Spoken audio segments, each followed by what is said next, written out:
Hello, everyone, and welcome back to Rockin' Realities. Today we have a very special guest.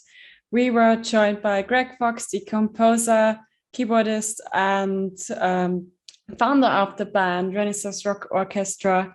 He has so many cool stories to tell. Definitely don't forget to check out his music and his videos. Also, don't forget to subscribe to our channel so you won't miss any new interviews. And also follow us on Facebook and Instagram to stay updated on what we're up to. But for now, enjoy the show and have fun watching the interview. Hi, Lily. Hi. How are you doing? I am doing very, very good. How are you? Pretty good. Yeah, I can't complain at all. Just very busy doing a lot of business for our residency here in Las Vegas. Yeah. Trying to get things together on that. But let's see, why am I not centered there? Hang on. I'll get it together here in a second. It's cool with me. Can you see my logo back there? Yeah, I can see it. That's pretty cool. Yeah. All right, cool. Yeah, when we start talking, I'll go like this so everybody can see it. Yeah, that's fine. Well, I usually have a co-host with me, my brother Vince. But he called me earlier and let me know that he can't make it today. Something with his car and he has to get it fixed. Oh, but no. He says hi and he would have loved to be here. Oh, good. Well, I'm sorry I didn't have a chance to meet him. Yeah, maybe another time. What part of Germany are you in? In Bavaria. Right now I'm in Munich.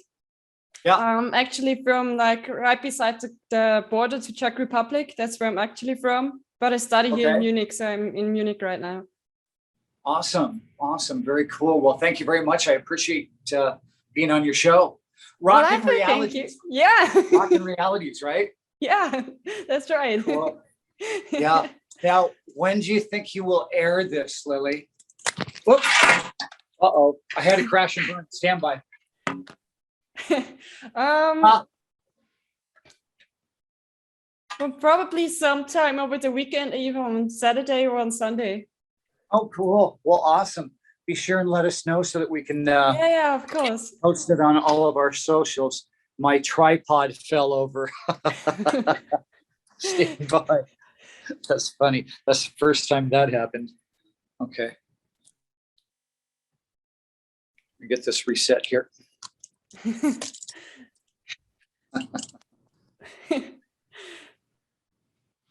There, I think that works, doesn't it? Yeah, it works. Looks good. Okay, right on. Cool.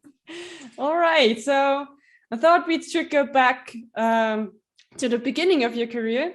I know that you started playing at the age of 5. So what made you want to play keyboards at the age of 5? That's really early. It's really young.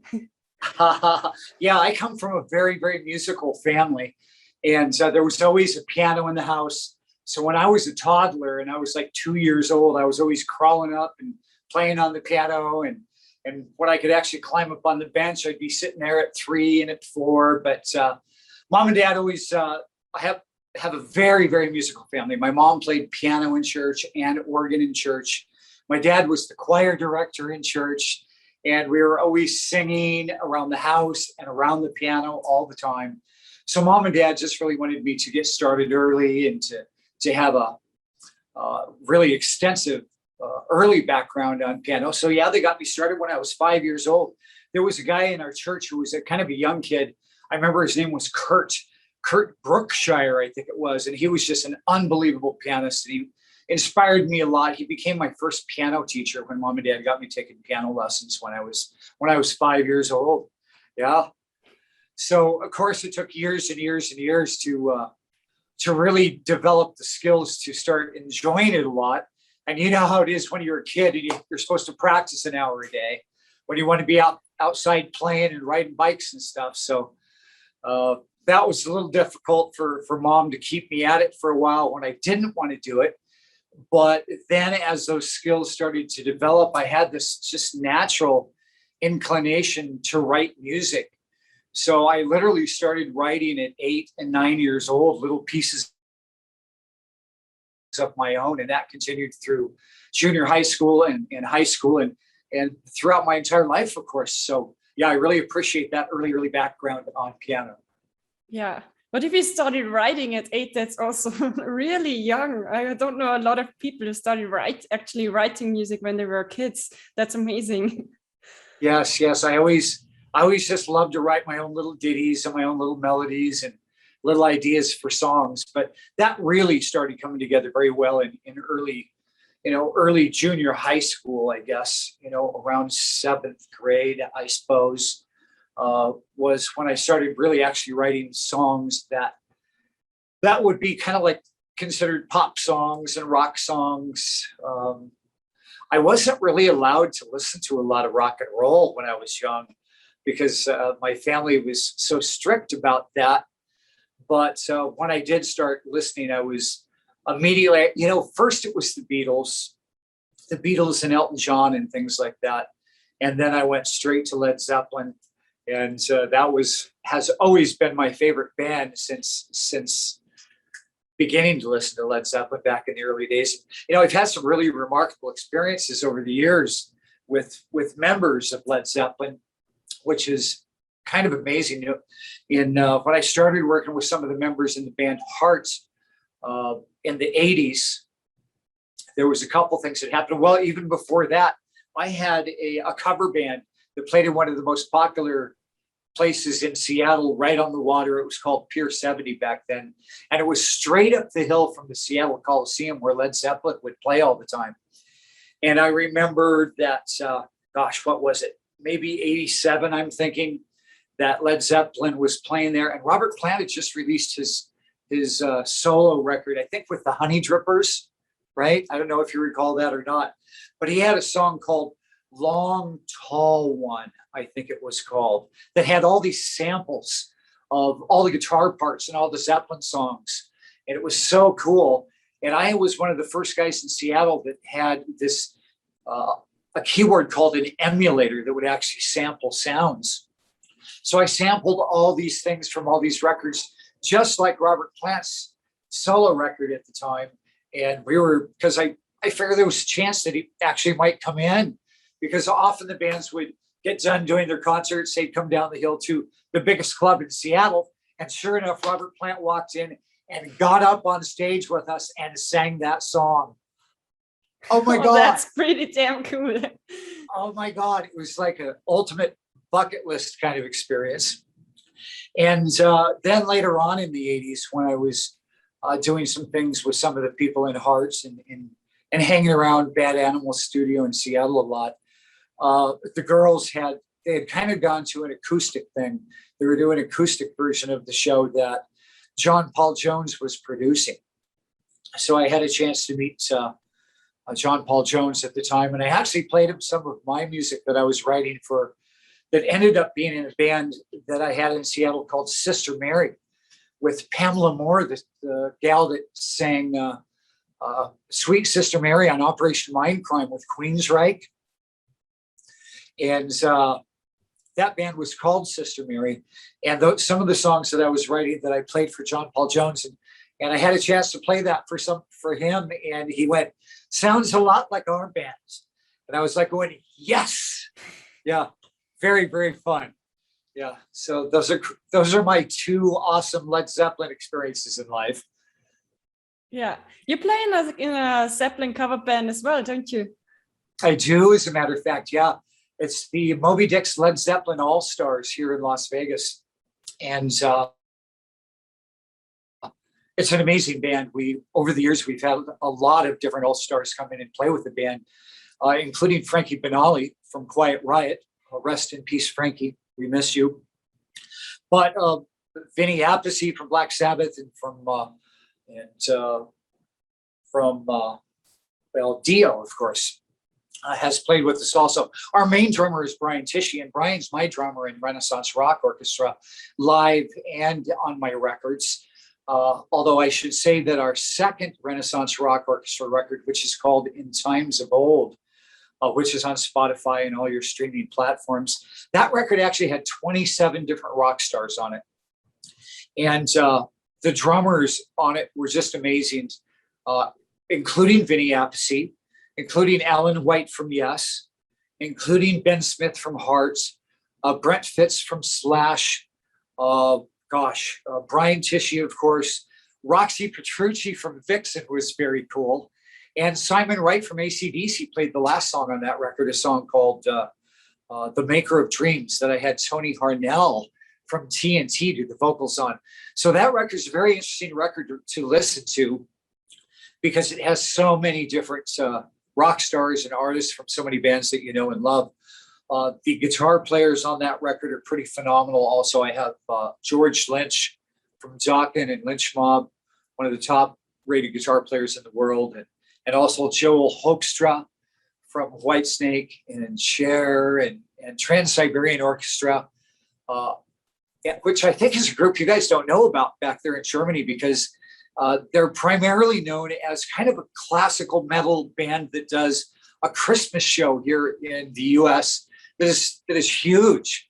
We've been enjoying them for about 15 years, although the last few years they've been doing less and less.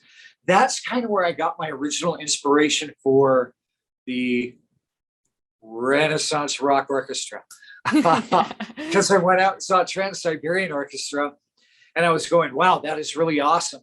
Because it was this blend of classical music and metal and rock and roll that I just loved.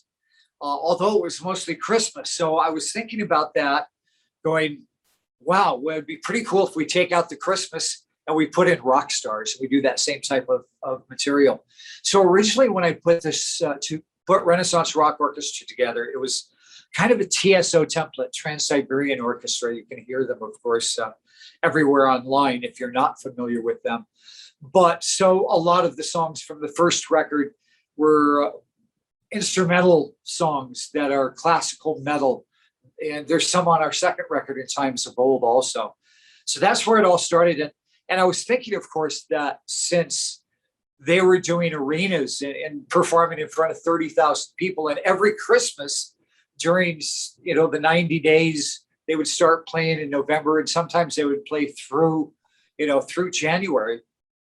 They would probably bring in about $60 million in ticket sales.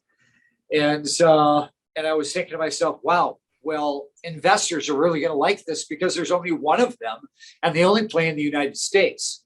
So my original plan was, yeah, people are going to really dig this genre that TSO has created, and I'll take it further and I'll add the rock star aspect to it and lots of amazing vocalists, which on our second record, well, actually on the first record, I had Robin McAuley from McAuley Schenker Group, who has been touring with Michael Schenker for many years now also. An amazing voice. And he sang on a song called The Author of Mystery, which is kind of a favorite for a lot of our fans and followers. So check out The Author of Mystery on Spotify or whatever your streaming platform is. And that's Robin McAuley singing that. On the last record, he sang 3 songs, including a song that I wrote for my girlfriend who passed away in 2015, Monique. And that's a song called To Be With You. But also on that record, I brought in, as I mentioned, Tony Harnell from TNT. We had Mark Bowles from Yngwie Malmsteen, Ted Nugent, and Dokken, who is now our primary singer. Mark Bowles, he's just absolutely amazing. And so on our last record, A Song of Hope, see if I can do this right here. It's kind of hard to go backwards. A Song of Hope was our last release. And that was what I wrote during COVID. And so the songs on the record are I tried to make them inspirational. A lot of them touch on subjects and issues that have to do with the loss and all the fear that we all were experiencing during the pandemic and still are.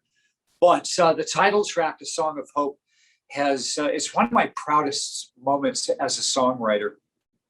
As a songwriter, you're always trying to really reach people emotionally and touch some kind of nerve within them that moves them. And A Song of Hope really seems to do that. It's the last song on our latest record, A Song of Hope 2020. This Too Shall Pass is the name of that record. And I've been releasing it slowly as singles on Spotify and all the streaming platforms. And you should be able to hear the title track, A Song of Hope, on most of those streaming platforms at this point. And I'll be releasing the other songs off that record over a course of like every month, every 2 months, I try to release one. And of course, I'm writing for our 4th record right now, which I think is going to be called Magic in the Air. And excited about some of these new songs that I'm writing for that. But yeah, definitely go back and check out our 2nd release, In Times of Old, which has so many brilliant, brilliant artists on it. It's really a groundbreaking record. And our last record, the first release off A Song of Hope, is a song called In My Loving Arms. And that's being released worldwide right now through Curtain Call Records. I'm very excited about the affiliation with Curtain Call Records. And so, yeah, you can hear that on a lot of digital platforms out around the world right now. That song is really fascinating because the guitars on that one are done by Michael James Romeo from Symphony X. Are you familiar with Symphony X? Yeah. Yeah. Yeah. Great, great band. He's a brilliant writer. He's doing a lot of film work and writing music for TV and film a lot these days. But I was able to bring him in. My original idea was that I was going to have him do the entire album. The new record, A Song of Hope, I kind of used a little bit different concept for the record than I did off In Times of Old, the 2nd release, where I had 27 different artists and a different drummer on every song, a different singer on every song, a different guitar player on every song. Oh, by the way, on that record, I almost forgot to tell you, but I also have Bumblefoot from Guns N' Roses on In Times of Old. And he plays on a song called My Lonely Heart. And the guitar solo is really groundbreaking and remarkable. He's a real wizard on guitar. And so on A Song of Hope, the first track, our first release, In My Loving Arms, I have Michael James Romeo. And it starts off with this amazing arpeggio guitar buildup riff that is just mind-blowing. And the solo is crazy, crazy cool. Michael James Romeo was, Burn Magazine calls him one of the top 10 metal guitar players in rock history. So to have him on the record, and he plays 3 songs on the record, A Song of Hope, which is very cool. And originally I was going to have him do all of them, but with the pandemic and not going out and touring with Symphony X and other things, he got so busy doing soundtracks and a lot of commercial work that I ended up having to bring in 2 different guitar players to finish the record. But Michael does the first 3 songs on A Song of Hope. And then I brought in Tony Alleman from Juan Crucier's Rat and his original project, Vial of Sin, to play on a really cool track called Circus Life, which is a lot like Queen. It has some beautiful, beautiful harmonies on it, just like Freddie Mercury would do. And Mark Bowles just killed on that song. And I had Tony Alleman play the guitar solo on that, very much like a Brian May solo would be, where he multi-tracks individual notes on the solo. So they're all harmonizing together. I think that he ended up doing like 12 or 14 tracks for the solo in a song called Circus Life. So yeah, that's also out on Spotify and all the streaming platforms. So go check that out on Spotify and Apple Music, etc. And then our last guitar player that I brought in for the new record, A Song of Hope, was Christian Brady from Hell Yeah. And he played a couple songs on the record, including a song called Universal Dance, where he does some really David Gilmour-ish, Pink Floyd blues lines that are just beautiful. And then him and Tony together played double guitar harmonies and a lot of brilliant stuff in the title track, A Song of Hope. So how do you decide who you want on the record? Are these all people that you've played with before, or is it that there are some people that you really do want a collaboration with that you haven't played with before, or are these all friends of yours? Well, yes, at this point, they're certainly all friends of mine. And I've had such an amazing experience. I moved to Las Vegas, I guess 11 years now at this point. And the things that happened for me so quickly here in Las Vegas, I should actually kind of give you the backstory before Las Vegas, because it's kind of an interesting story. After I was done working with the people in Hearts and the people in Queensryche up in Seattle, I moved to Phoenix, Arizona.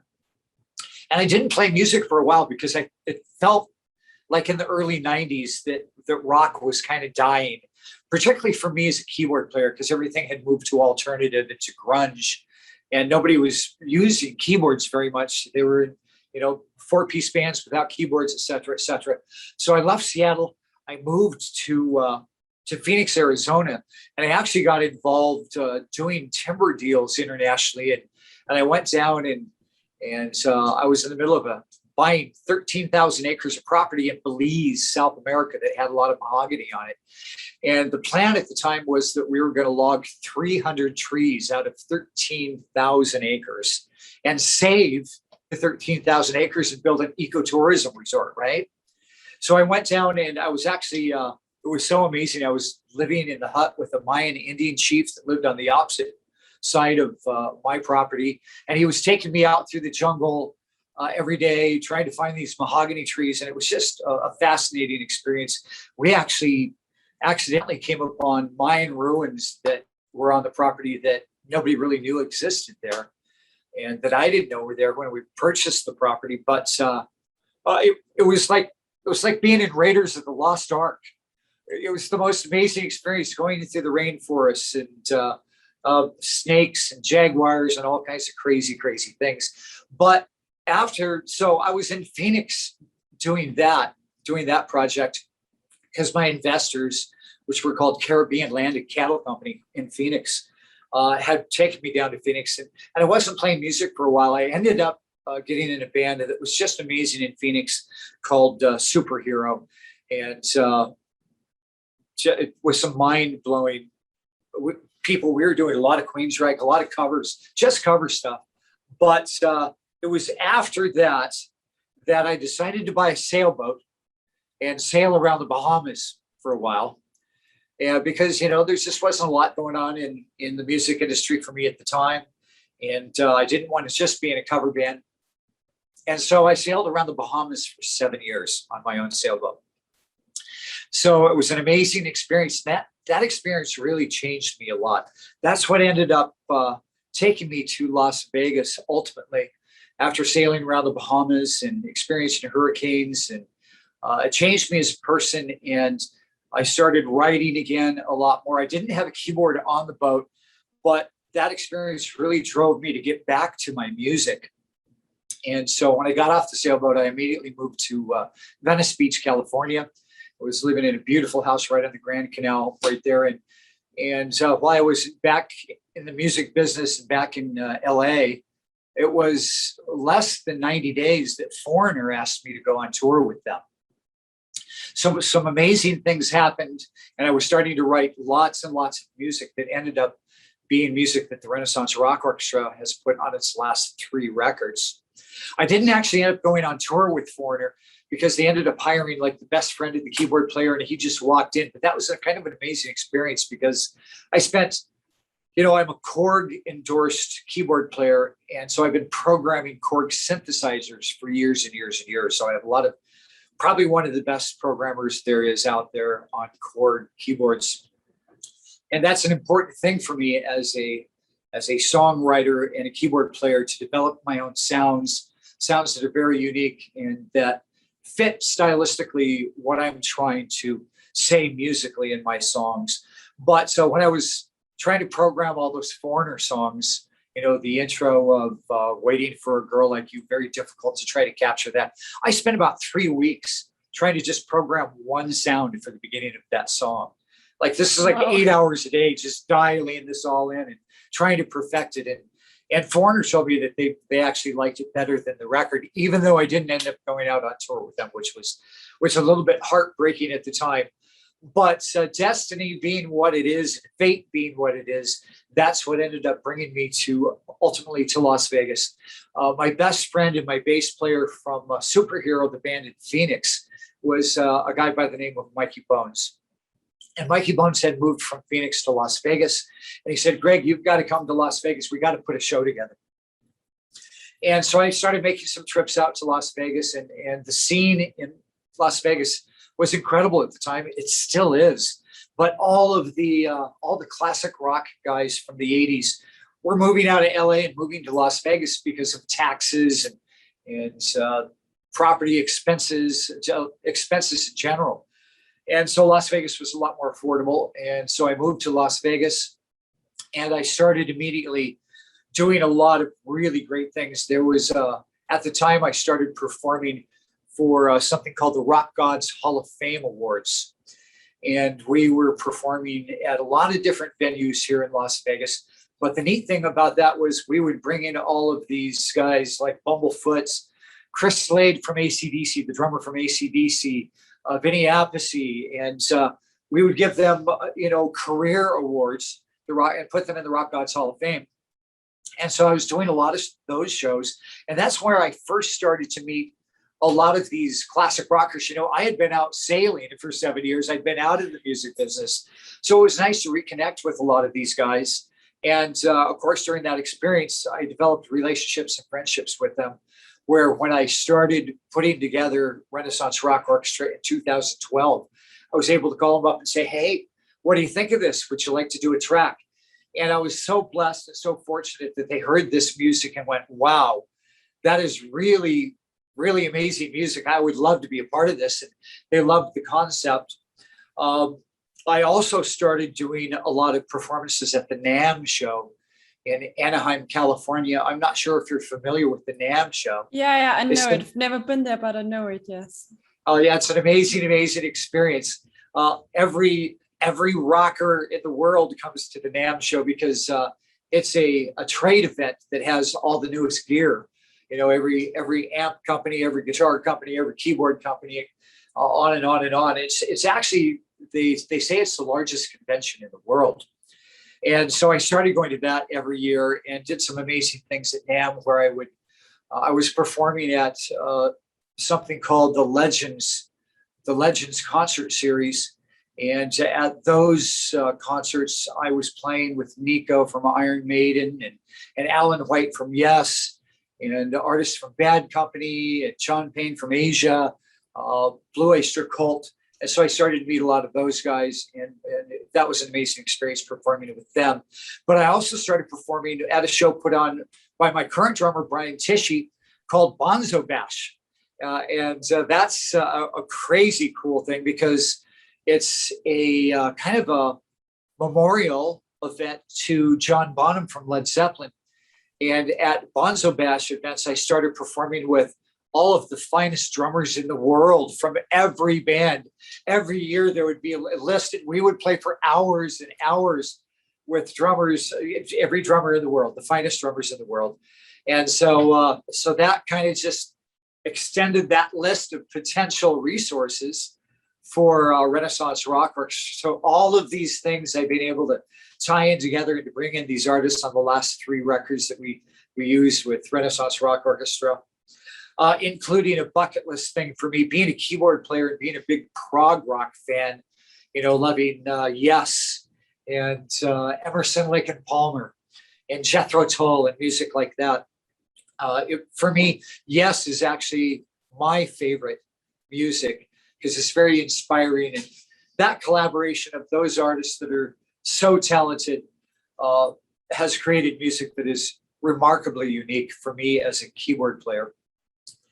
And so for me to end up having Alan White, the drummer from Yes, play on one of my records was just a mind-blowing thing, a bucket list thing. And Alan played on the last record, In Times of Old, on a song called Secrets in the Sand, if you want to go check it out.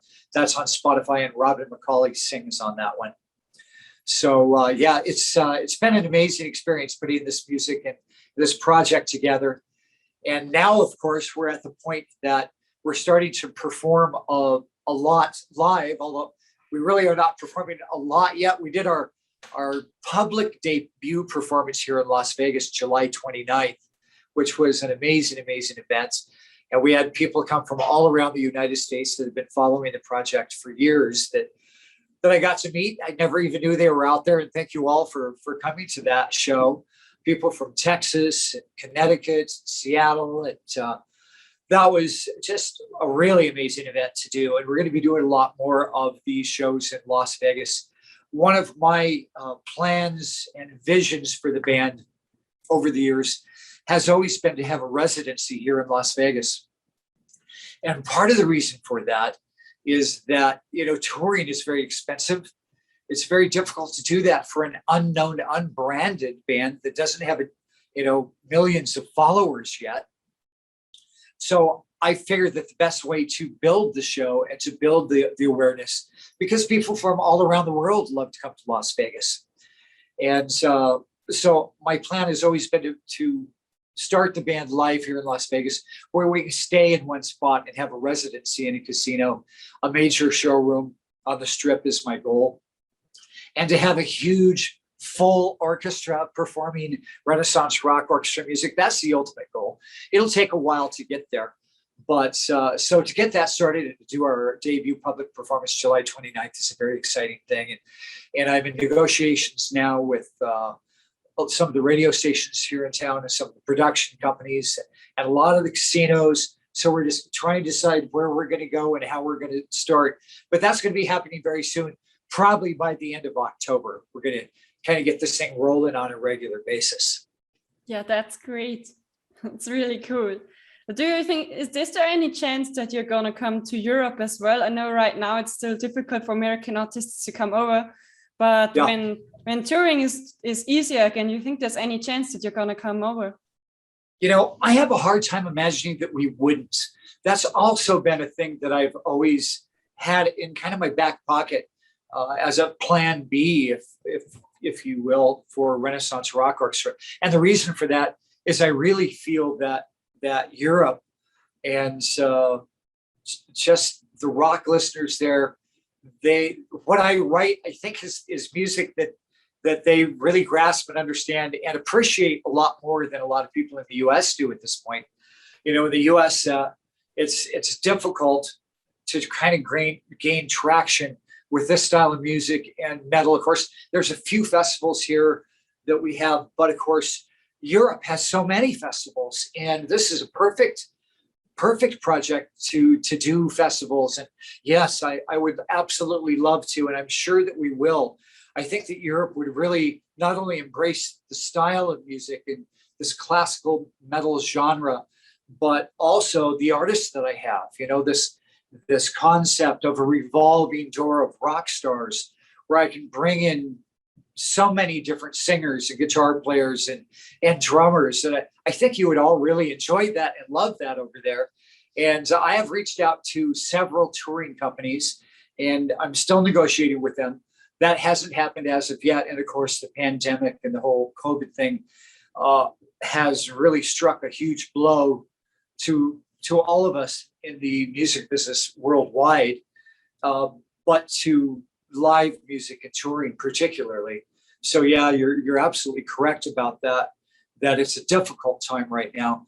And I'm not sure how fast, none of us know, of course, how fast that's going to open and how fast we could potentially do that.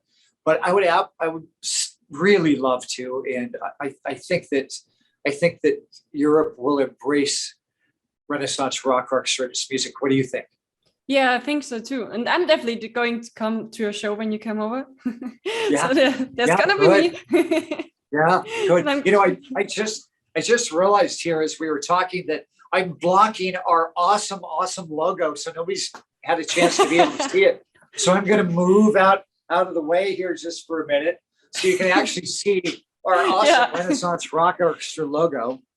This was done by a guy out in LA who is a remarkable bass player, but a brilliant graphic artist. His name is Damian Valentine, and I just love the Renaissance Rock Orchestra logo. Isn't that cool? Yeah, it's great. Yes, it's really cool.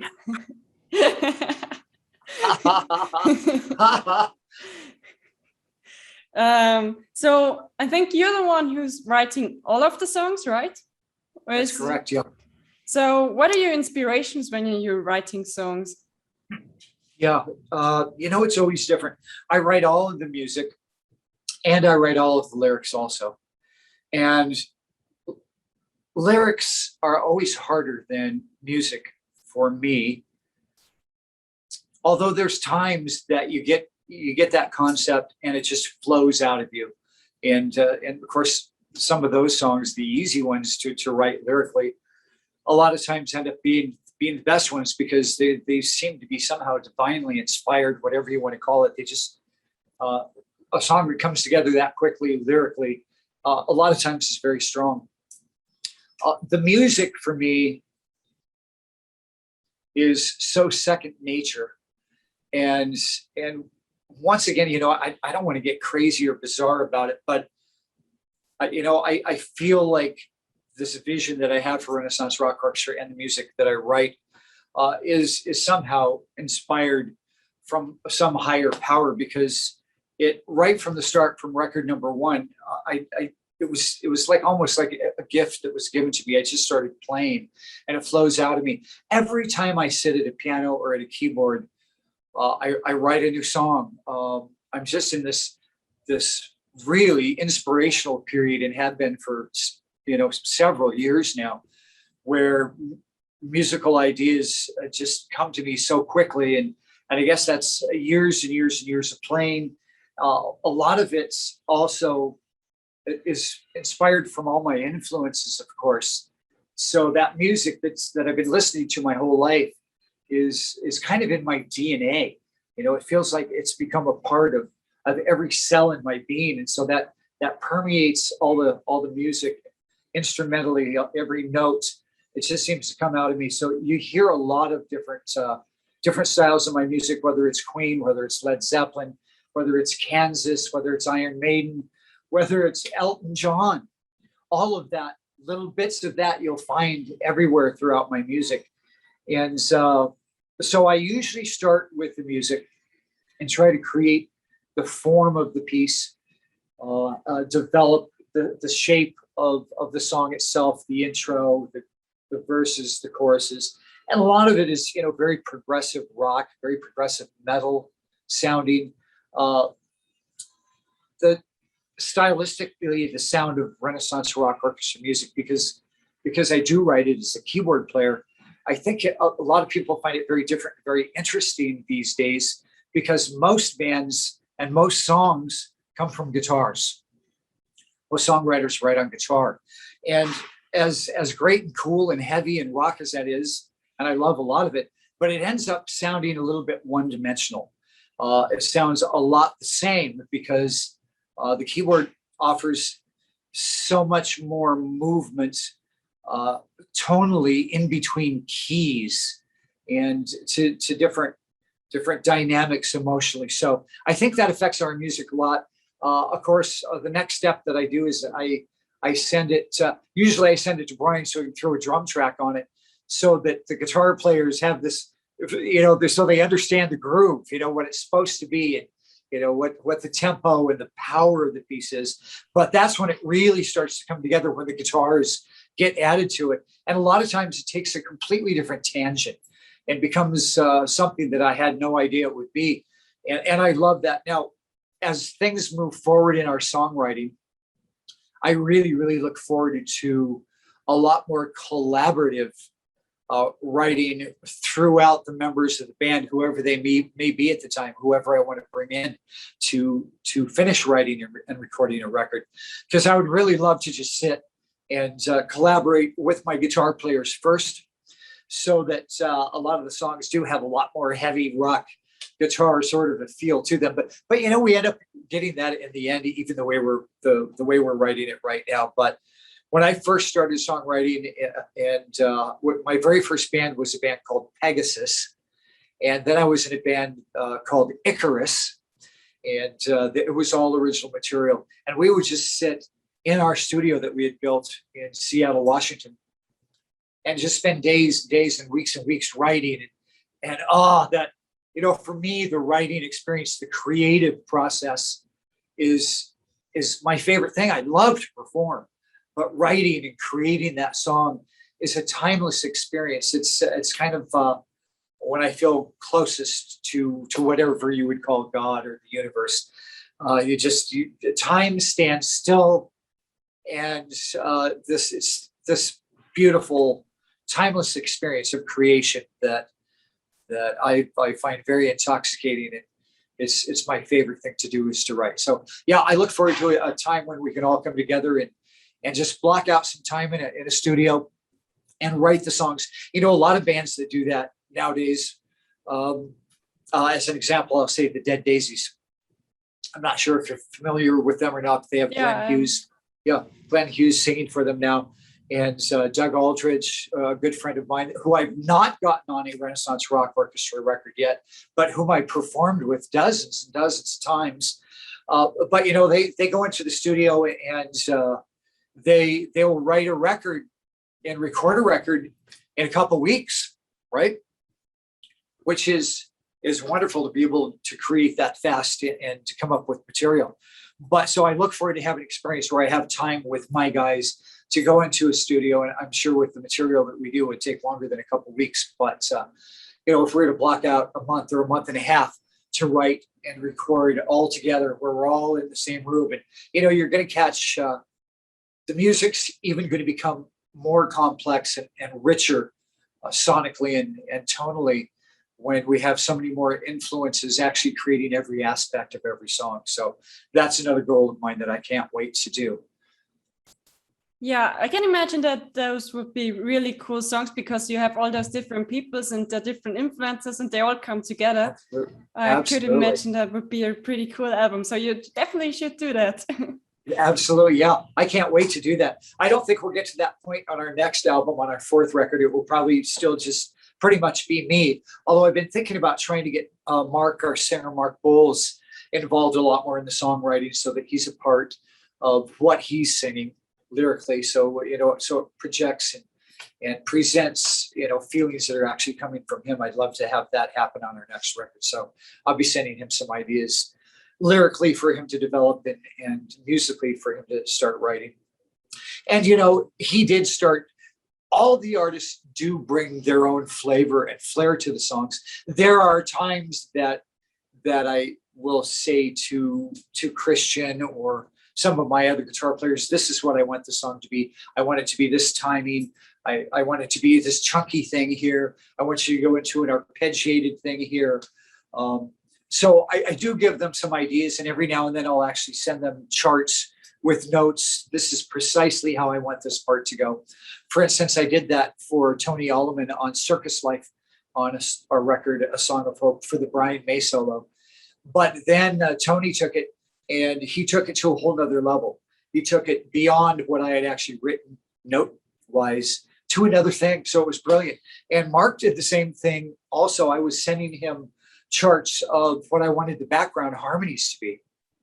And he added a lot of things. He added layer upon layer and a lot of different notes that really took it once again to a whole new level. So that does happen on our records. It happened a lot more on A Song of Hope. But, you know, even on In Times of Old, our second record, you know, I'll send these songs to all the different players.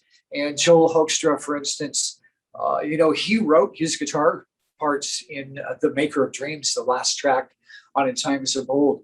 So yeah, you still do get that collaborative effect where they're bringing their experiences, their own individual styles to the individual songs. And it's kind of a neat thing, particularly on a record like In Times of Old, where you have 27 well-known rock artists. So all the songs end up having this completely different feel. But I wanted to change that on A Song of Hope and kind of develop more of a core band, because I knew that we were going to be transitioning into doing live shows.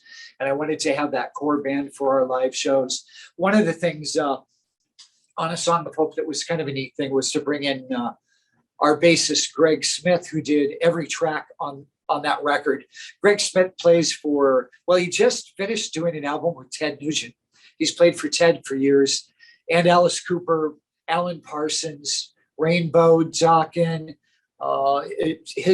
He's an amazing bass player, great guy. So, and he was very good friends with Mikey Bones, who I mentioned earlier when we were talking about my bass player, Mikey Bones from Phoenix. Mikey and I kind of started Renaissance Rock Works together, and Mikey was the bass player on most of the tracks on our first two records. But Mikey passed away in 2017. It was a great loss for me because he was my best friend. And, you know, he was such a big part of the beginnings of the Renaissance Rock Orchestra. But he and Gregg Smith have always been very close friends.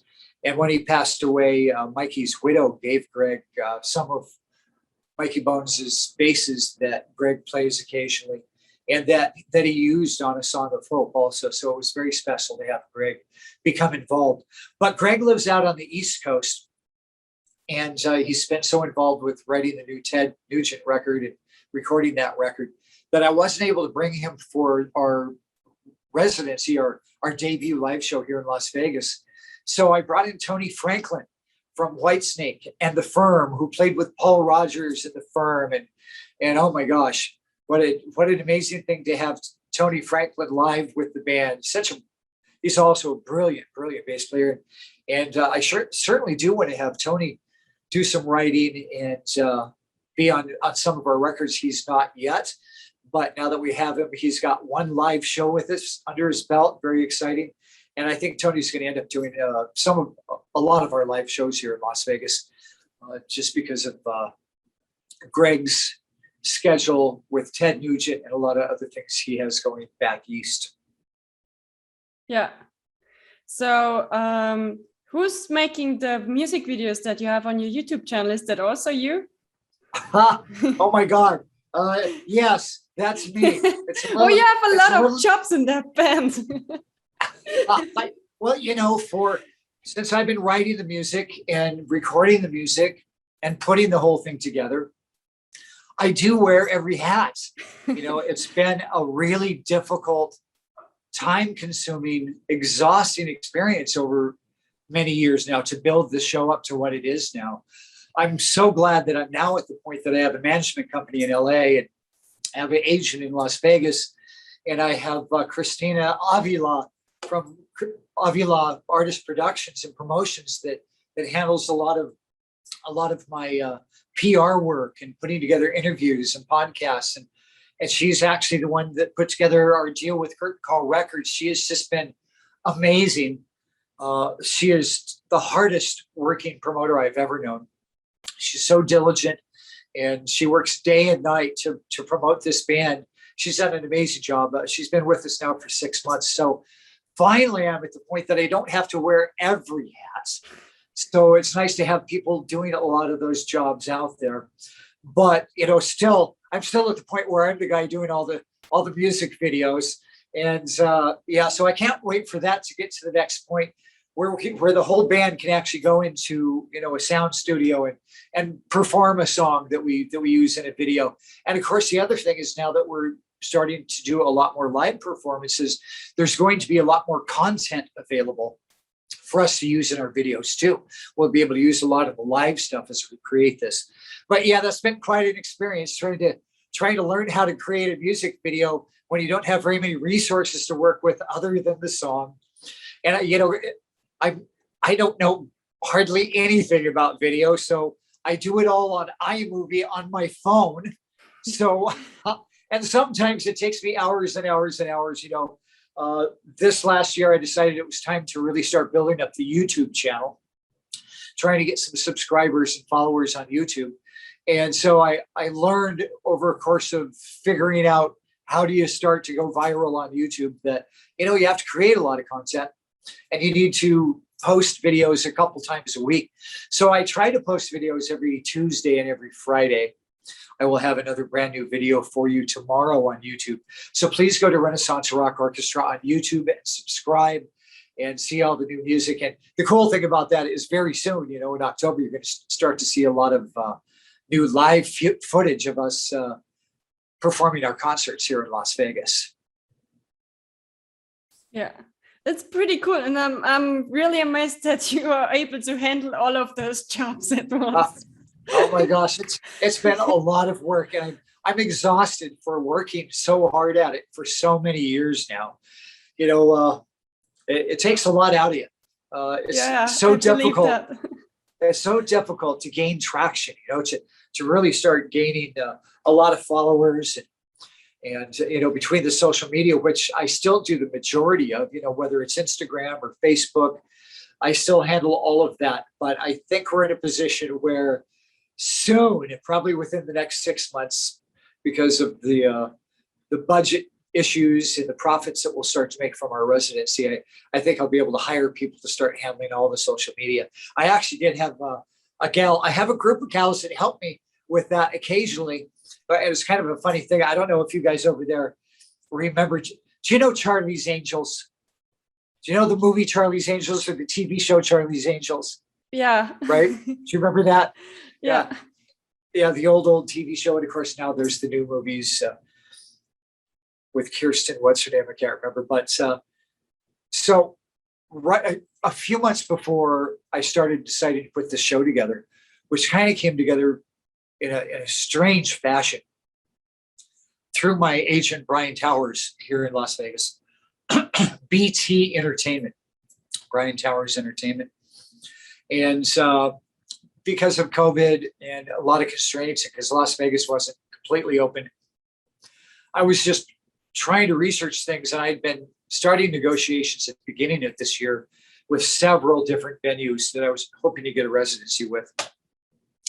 And I had been negotiating with a couple different venues for months and months and months. And for different reasons, they fell through. A lot of times with casinos, when you get to the bottom line, there's a lot of different issues involved that have to do with union sound guys, union light guys, bar staff, cocktail waitresses, a lot of things like that. So I ended up finding out that some of my contracts that I'd been working on for months had these tiny little clauses in there that you didn't see until you actually saw the contract, that said that you were responsible for paying all the bar staff like 80 grand a month. So that didn't work out in the end. And then Notoriety Live, the place we ended up playing on Fremont Street here in Las Vegas, became available. And I knew that some of my friends and associates from another show here in Las Vegas called Raiding the Rock Vault had done a show there during COVID. So I started having meetings with them, and it ended up working out that it turned out to be a pretty good deal for us to do a debut. And it's a beautiful venue. I love it. I think the band looked great there. And you can see some of those videos, little short clips at this point from that live debut on YouTube. You can see those two already there. But during that period of time, I was so involved, basically a single-handed venture with Gregg, trying to deal with the venue and the agent and the management company and all of the advertising involved to try to make sure that you could fill it with an unknown band, that people knew that it was happening, all the artwork that was done by Damian Valentine, and trying to get that all printed into posters and all the different things involved. It was crazy. I was spending 18 hours a day, some days just on the phone, talking to social media people and Facebook people and publicists and radio people, trying to decide how to make this show become a success. But during that period of time, some gals that I call my Charlie's Angels, that had been friends and fans of mine for years, kind of stepped up to the plate and started doing a lot of work for me. So there was a period of time there where for several weeks, I was not doing any of the posts on Instagram or on Facebook, but they were handling that. So thank you, Sherry, mostly.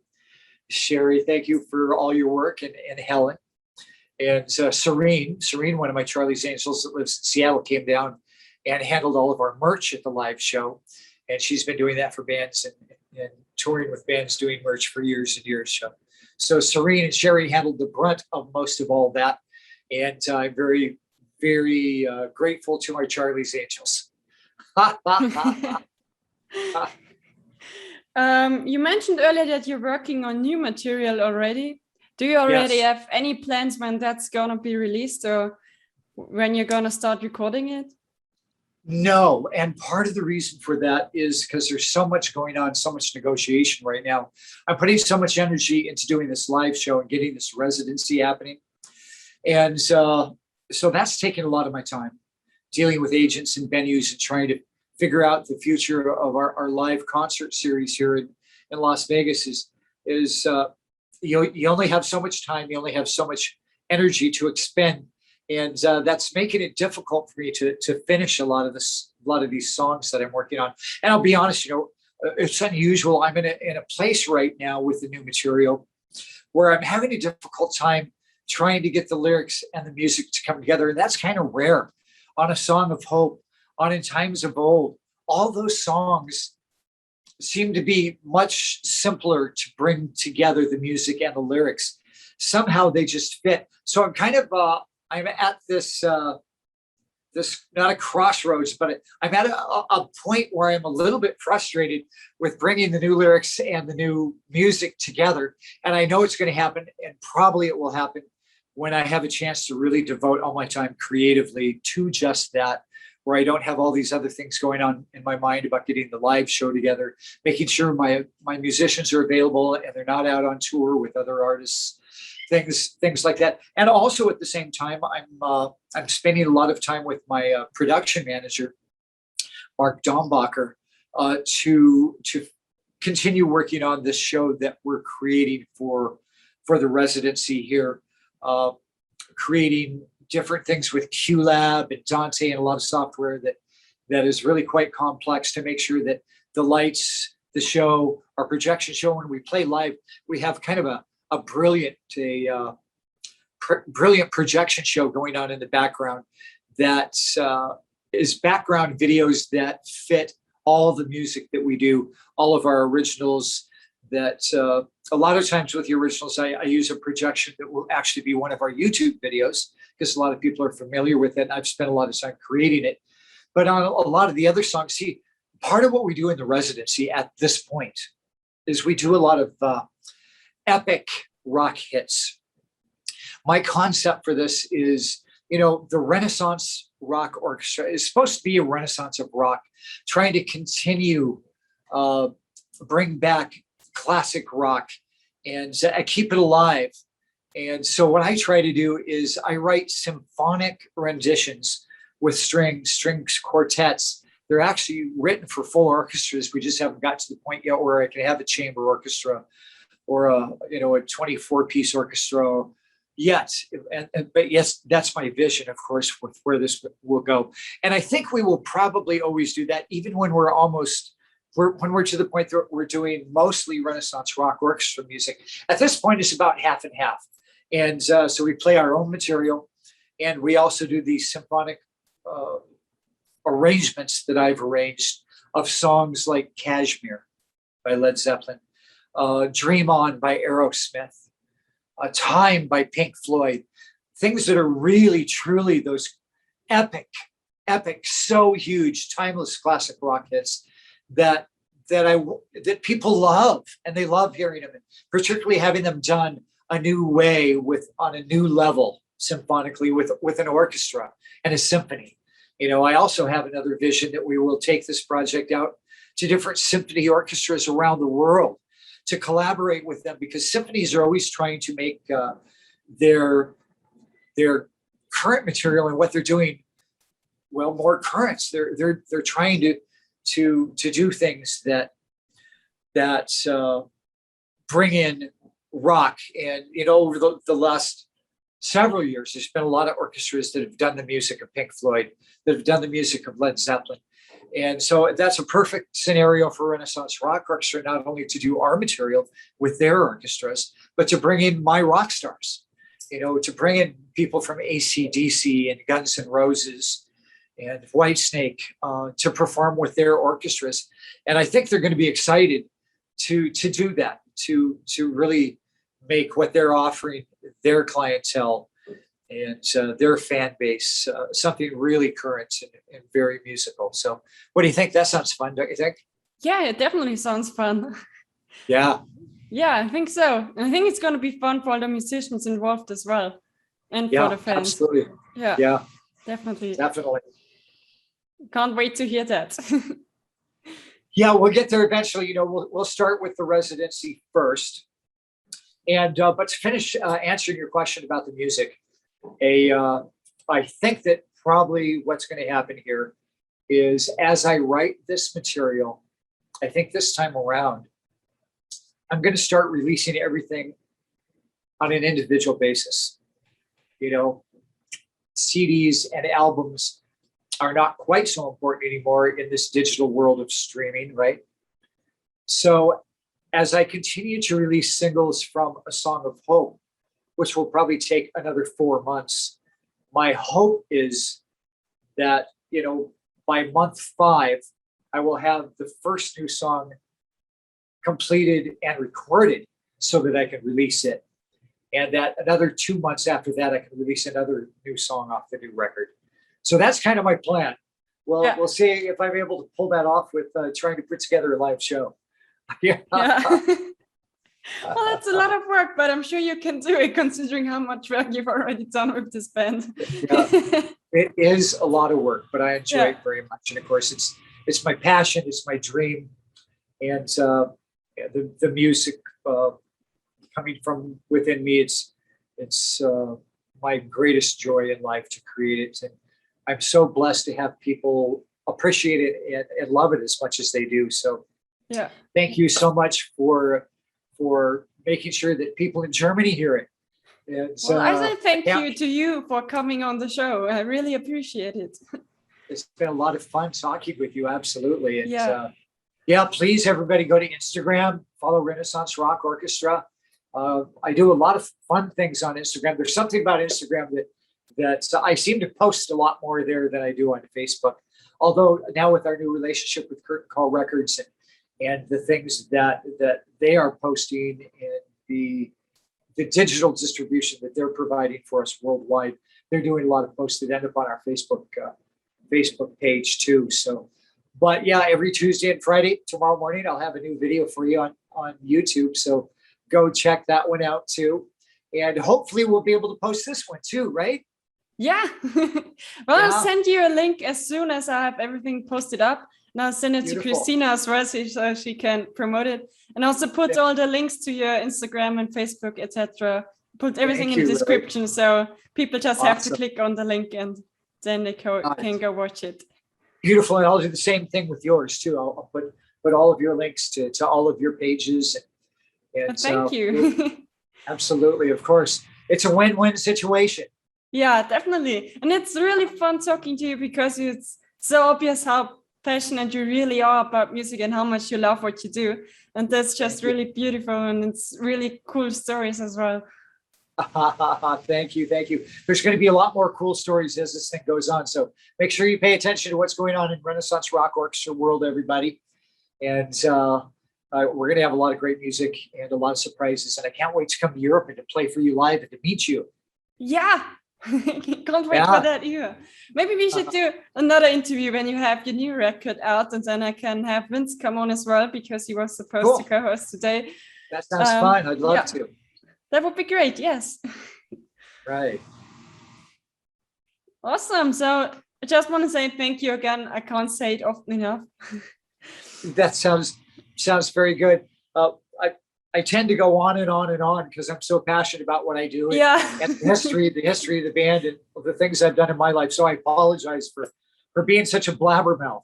No, that's totally fine. I love hearing your stories, so that's completely cool.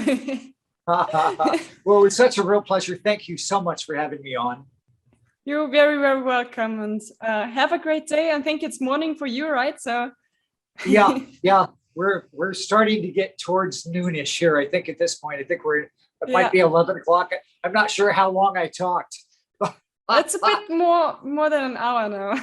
Is it really? Wow. Yeah. Wow. Oh my goodness. Well, I tend to do that. I do have a lot to talk about.